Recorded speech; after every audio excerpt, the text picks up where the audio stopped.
తెలంగాణలో మహాలక్ష్మి పథకం కింద కాంగ్రెస్ ప్రభుత్వం మహిళలకు ఉచిత బస్సు ప్రయాణం సౌకర్యం కల్పించిన సంగతి తెలిసిందే. అయితే కేవలం ఎక్స్ప్రెస్ పల్లె వెలుగు బస్సుల్లో మాత్రమే ఉచిత ప్రయాణం కల్పిస్తుంది ప్రభుత్వం. మిగతా సూపర్ లగ్జరీ, డీలక్స్, లహరి వంటి బస్సులలో ఉచిత ప్రయాణం కల్పించడం లేదు. ఎక్స్ప్రెస్ పల్లె వెలుగు బస్సుల్లో ఆధార్ కార్డు చూపించిన మహిళలు ప్రయాణికులకు ఉచితంగా టికెట్ అందజేస్తున్నారు. అయితే డీలక్స్ బస్సులో ఫ్రీ టికెట్ ఇవ్వాలని బస్సు ముందు కూర్చొని ఓ మహిళా ప్రయాణికురాలు రోధించింది.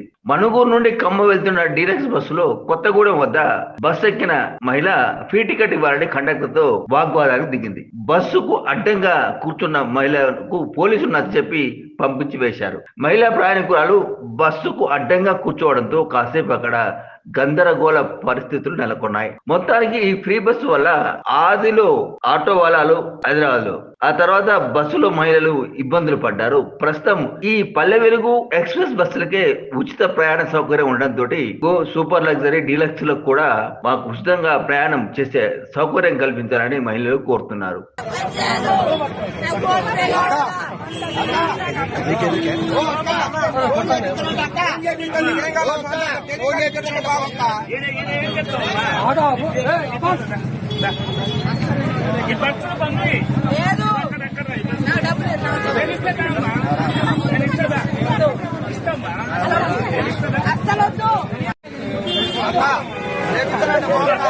అన్నా